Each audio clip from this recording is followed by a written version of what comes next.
Salut à toutes et à tous. Aujourd'hui, nous allons parler de la logique et de la comparaison en JavaScript. Alors, quand je parle de logique, c'est des choses qu'on a déjà abordées dans les dernières parties. Donc, nous avons parlé de condition if, par exemple. Donc, on va se baser sur cette condition if pour faire les démonstrations sur la logique et les comparaisons. Supposons qu'on a une variable qu'on nomme i, d'accord, i à laquelle on va donner la valeur 10 et une variable j à laquelle on va donner la valeur 3. Donc, on va faire un test. If i est égal à 10, n'est-ce pas? On va dire qu'on va afficher un message bonjour. Donc, bonjour. Et lorsque ce n'est pas le cas, donc else, donc là, j'ai pas mis d'accolade parce que c'est une seule condition, c'est une seule expression après la condition. Donc, on n'a pas besoin de mettre l'accolade ouvrante et l'accolade fermante. Donc, on peut directement faire sur la même ligne que le if. Else, on va faire console.log aussi. On va dire bonsoir cette fois-ci. D'accord? Donc, bien sûr, ici, la condition est vérifiée, n'est-ce pas? Elle est égale à 10, la variable i, n'est-ce pas? Donc là, on va faire le test. On va faire donc l'exécution. Je vais faire node index.js. Et voilà qu'on a bonjour. Et vous connaissez, lorsqu'on va changer la variable i, on aura bonsoir. Donc c'est bon. Maintenant, on veut vérifier deux conditions en même temps. Il faut que ces deux conditions soient vérifiées pour que le message bonjour soit affiché. Je vais ramener la valeur de i à 10. OK? Donc, qu'est-ce qu'on va faire? Je vais utiliser le et commercial deux fois. Et je vais faire le test j double égal à 3. Donc, il faut que ces deux conditions soient vérifiées pour que on ait donc le message bonjour à ce niveau. Donc là, on va réexécuter. On a bonjour. Mais lorsqu'on va changer par exemple la variable j, on va changer sa valeur. Donc, quand on va exécuter, on aura bonsoir au lieu de bonjour. D'accord? Et dans ce cas, on peut aussi faire le test que si une des conditions est vérifiée, le message bonjour sera donc affiché. Donc ici, il suffit de changer ce et commercial par des barres. Donc on va mettre le double barre comme ça. Ça veut dire où. Ça veut dire où. D'accord? Donc on va enregistrer. On va réexécuter. Donc on a bonjour. Bien que la valeur de j n'est pas 3. N'est-ce pas? Donc là, on peut aussi changer la valeur de i. Et là, on va forcément avoir le message bonsoir. Donc voilà. Donc ça, c'est ce qu'on appelle logique. Faire des conditions multiples. C'est-à-dire, on va faire des conditions qui vont être vérifiées avant qu'un traitement soit exécuté. Donc là, vous voyez que je mets double quote et double barre. En fait, en réalité, on peut mettre un seul. Donc, en faisant comme ça, c'est déjà le ou. D'accord? Donc là, seulement, il faudra isoler les deux conditions. N'est-ce pas? Donc là, je vais retester. Voilà. Une des conditions est vérifiée. Ça me met bonjour. Et lorsque je vais changer la valeur de i, je vais réexécuter. Là, ça me met bonsoir. C'est pas vérifié. D'accord? Donc là, je reviens à la toute première condition. N'est-ce pas? Je vais faire une chose. Vous allez remarquer. Je vais mettre des cotes à cette valeur de 10 là. D'accord? Je vais d'abord nettoyer la console. Ici, quand je vais réexécuter, juste prenez 5 secondes pour réfléchir. Qu'est-ce que ça va me donner? Bonjour ou bonsoir? Est-ce que la condition ici est vérifiée? Ok. La condition est vérifiée. Bonjour. Mais il y a un souci. Essayons de voir le type de variable. Je vais faire console.log. N'est-ce pas? Je vais dire type of i. Et de même pour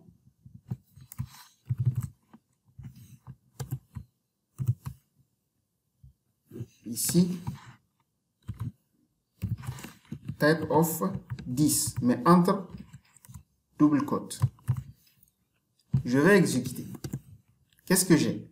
J'ai number, mais type of 10 entre quotes, c'est un string. Alors, comment est-ce possible qu'un number soit égal à un string? Donc voilà, c'est ça la limite de double égal en JavaScript. Donc, si on veut faire un test profond pour tester même les types de variables, on doit donc ajouter un autre égal. Donc, c'est pourquoi on fait les triples égales pour tester même le type de variable. D'accord? On teste le contenu de la variable et le type de la variable. Donc là, on va faire l'exécution. Et vous voyez que c'est bonsoir. Donc je vais enlever les types. Nettoyer la console.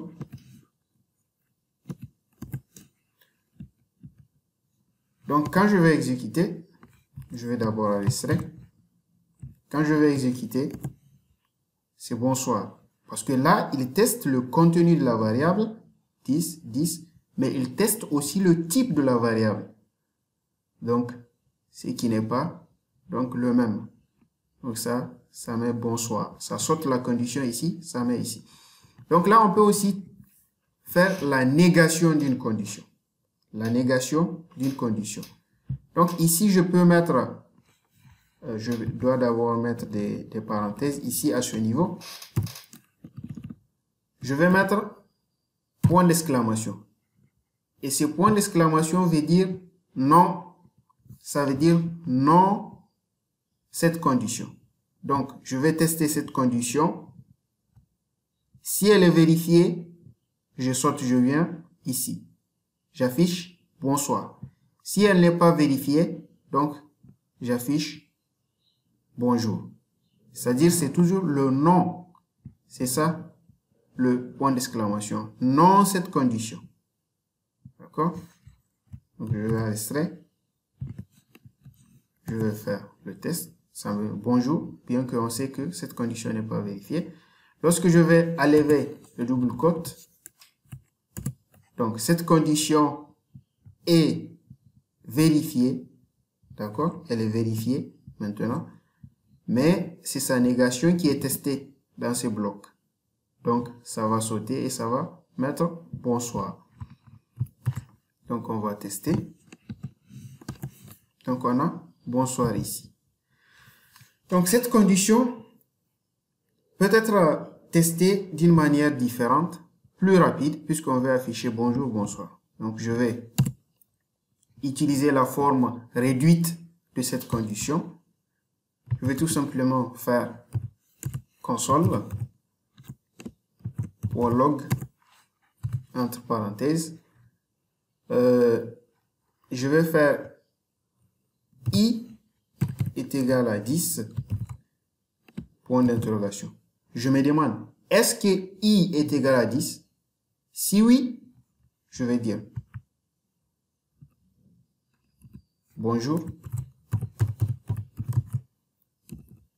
2 points, ça veut dire sinon, affiche bonsoir. J'enregistre. Je fais comme ça pour que vous voyez la condition. Donc, I, je teste, est-ce que I est égal à 10? Point d'interrogation. Si oui, bonjour. Sinon, bonsoir. Donc, on peut tester. Je nettoie la console. J'exécute. Voilà. Bonjour. N'est-ce pas? Donc là, je vais changer la valeur. Je vais mettre 9. J'exécute cette fois-ci. Bonsoir. OK? Donc, il y a autre chose encore qu'on peut faire. Par exemple, si on veut afficher un message après un certain nombre de conditions, toujours, je vais dire, par exemple, I est égal à 9, cette fois-ci, n'est-ce pas? Et bonjour. Pourquoi et? Parce que ce programme va faire le test I est égal à 9. Si c'est vrai, il continue. Si c'est pas vrai, il bloque. Si c'est vrai, il continue, donc il va afficher bonjour. Si c'est pas vrai, il bloque à ce niveau. D'accord? Donc j'enregistre. Je fais l'exécution. Voilà, on a bonjour qui est affiché. D'accord? Et si je peux ajouter une autre condition encore. Et J, par exemple, est égal à 1, par exemple. Donc ici, imaginez un peu, le bonjour ne sera pas affiché.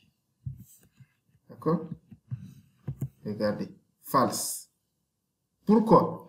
Parce que ici, c'est true, ça passe.